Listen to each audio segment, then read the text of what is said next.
እንደምናላችሁ በጣም የሚገርም ዜና ነው ይዤላችሁ የመጣሁት። ከመካከለኛው ምስራቅ እስከ ምስራቅ አፍሪካ የሚዘልቅ ነው የምዘግብላችሁ ማለት ነው። ከኢራን ልጀምር። እንግዲህ አሜሪካ ባለፉት ሳምንታት አብርሃም ሊንከን የሚባሉት የጦር መርከብ ስብስቦቿን በአረቢያን ሲ ላይ አስፍራ ነበረ። ያንንም በመጠቀም ኢራን ላይ የተለያየ ፕሬዠር በማድረግ እንድትደራደር በቃ አሜሪካ ምትላትን እንድታደርግ ፈልጋ ነበረ። አልሆነም። እንግዲህ መጨረሻ ላይ ኔታንያሁ ሄደ። ከኔታንያሁ ጋር በተደረገው ውይይት እንግዲህ አሜሪካ ኢራን ላይ የመንግስት ለውጥ እንዲመጣ እንደምትፈልግ ተናግራለች። አንዱ ፖሊሲዋ በኢራን ዙሪያ የምትከተለው ድርድር ብቻ አይደለም፣ የኒውክሌር ጉዳይ ብቻ አይደለም፣ መንግስትን መለወጥ እንደሆነ ይህንን ነገር ኢንዶርስ እንዳደረገች ባለፈውም ነግራቸዋለሁ። አሁን ምንድን ነው እዛ የተለወጠው ነገር? ቬንዙዌላውን ፕሬዚዳንት ለመያዝ ተልኮ የነበረው ግዙፍ መርከብ አሁን ወደ አረቢያን ሲ መጥቷል። ምክንያቱም ቬንዙዌላ ላይ ያለው ነገር ኦልሞስት ተፈቷል ብሎ ነው ትራምፕ የሚያምነው። ሴትዮዋ ልክ በኢራቅ አይነት ሰንሰለት ውስጥ ገብታለች። ገንዘብ የምትሰጠው አሜሪካ ናት፣ ማለት ነዳጅ የምትሸጠው አሜሪካ ናት። ገንዘቡ ደግሞ በኳታር በኩል በየወሩ እየፈረመች ትወስዳለች። ልክ እንደ ኢራቅ ማለት ነው። ኢራቅ ቀጥታ ከኒውዮርክ ነው የምትወስደው። በየወሩ እንዲህ እንፈልጋለን አስቤዛቸውን ይጠይቃሉ ማለት ነው። ኢራቅና ቬንዙዌላ ሲስተማቲክ በሆነ መንገድ ገብተዋል። ግን የቬንዙዌላው የሚለየው ስቲል ቻይና እና ራሻ አሉ። ራሻ 5 ጉድጓዶቿን እንደያዘች ነው። በሱ መውሰድ ያለባትን እየወሰደች ነው።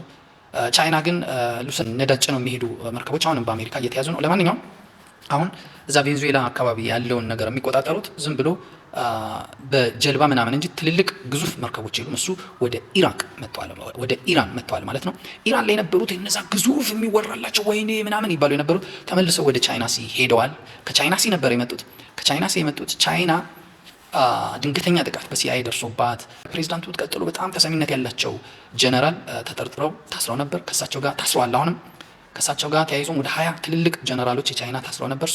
በአሜሪካ ሂሳብ ከአሁን በኋላ ቻይና ለማገገም 1 ዓመት ይፈጅባታል ብዙ ነገር እና ቻይና በፍጥነት ማለት ነው አገግማ በቻይና ሲ አካባቢ በታይዋን አካባቢ የተለያየ አይነት አደገኛ እንቅስቃሴ ማድረግ በመጀመሯ ኢራን ላይ የነበረው አብርሃም ሊንከን ወደ ቻይና ሲ ተመልሷል ማለት ነው።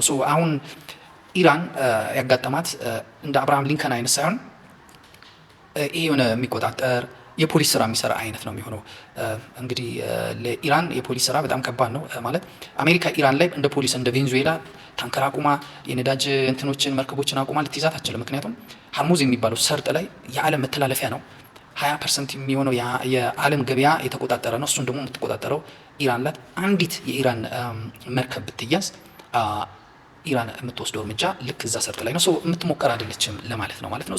አሁን ከባለፉት ብዙ ሳምንታት በተሻለ ኢራን የተወሰነ ፎይታ አግኝታለች።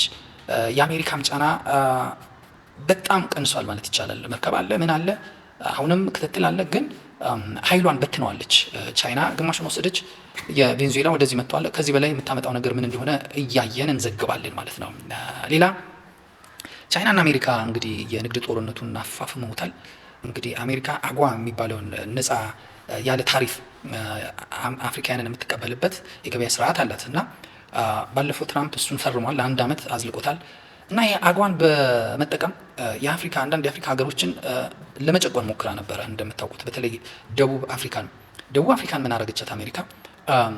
ከኢራን ጋር ኢራን ሌሎቹም ብሪክስ ማለት ነው የጦር ልምምድ ያደርግ ነበር። ሳውዝ አፍሪካ ላይ የምትመራው ቻይና ነበረች። ነገር ግን ቦታው ግን ደቡብ አፍሪካ ነበር እና ቴሄራን ወይም ኢራን እዛ የጦር ልምምድ ላይ ገባች። አሜሪካ ጦዘች። አንድ ቀንም ነግሬያቸዋለሁ፣ ተናደደች። እንዴት አንቺ ደቡብ አፍሪካ እቺ ማዕቀብ የተጣለባት እቺ በጣም አመፀኛ ሀገር እንዴት እዚህ ላይ ትሳተፋለች? እንድትወጣ ካላርክሽ ዋልሽ ብላት ነበረ ደቡብ አፍሪካን። እና የደቡብ አፍሪካው ፕሬዚዳንት እንደውም ፈርቶ ማለት ነው ለምን እንዲህ ያደረጋችሁ፣ ለምን ፈቀዳችሁ፣ ኢራን ለምን እንድትመጣ አደረጋችሁ ብሎ ሁሉ ተናዶ ነበር። እና የሀገሬው ህዝብ ተቃዋሚ ሁሉ ተናዶበት ነበር። ምን ስለሆነ ነው አሜሪካ ምን ስለሆነች ነው እንዲህ የምታደርገው? በቃ መብታችን ነው ብሎ ነበር። እና ከዛ አሜሪካ ደግሞ ቻይና ደግሞ ምን አለች? እኔ ነኝ የፈቀድኩት፣ እኔ ነኝ የምመራው፣ ቦታው ብቻ ነው ካንቺ ወሰድኩት፣ እኔ ፈቀድኩላት አለች። ከዛ አሜሪካ ምን አለች?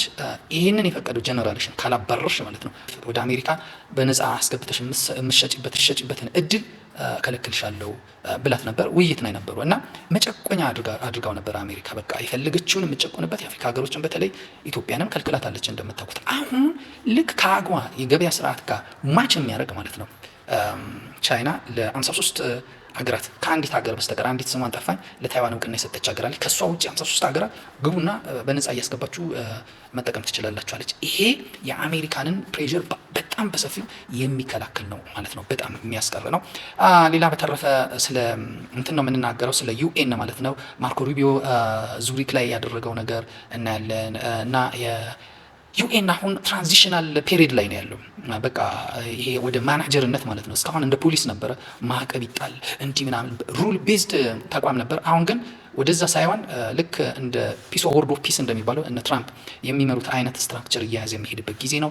ከዚህ አንጻር የኢትዮ ኤርትራ ጉዳይ እናያለን፣ የአልጀርሱ ስምምነትን እናያለን፣ የሪፈረንደሙ ጉዳይ ማለት የ1993ቱን ሪፈረንደም ጉዳይ እናያለን እና ኢትዮጵያ በአሁኑ ሰዓት ይሄ በኢሮብ ባድመ እና አሰብ ላይ ማለት ነው ያላት ፍላጎት በይፋ መግለጽ አለባት ብዬ አምናለሁ። በዛ ላይ እንናገራለን። በቃ እንደ ኦክፓይድ ላንድ አድርጋ መቁጠር አለባት ብዬ አስባለሁ። ምክንያቱም በዚህ ሰዓት በቃ ዓለም የሽግግር ጊዜ ላይ ነው ያለችው። በቃ የሽግግር በዚህ ጊዜ ኢትዮጵያ ምንድን ነው ችግሯ፣ እዛ አካባቢ ምንድን ነው ያለው ችግር ተብሎ የሚቆጠር ነገር ማስመዝገብ አለባት ብዬ አስባለሁ እና በሱ ላይ በሰፊው እንናገራለን። ዩቲዩቤን ሰብስክራይብ አድርጉኝ። እያደረጋችሁኝ ስላለ በጣም አመሰግናለሁ። ባዮ ላይ ሊንክ ያለ በሰፊው ነው የምመጣው በዚህ ጉዳይ ላይ በኢትዮ ኤርትራ ጉዳይ ላይ በሰፊው በደንብ ነው የምንናገረው እና ዩቲዩብ ሰርቹ ላይ ማለት ነው @imap11 ብላችሁ ፈልጉኝ።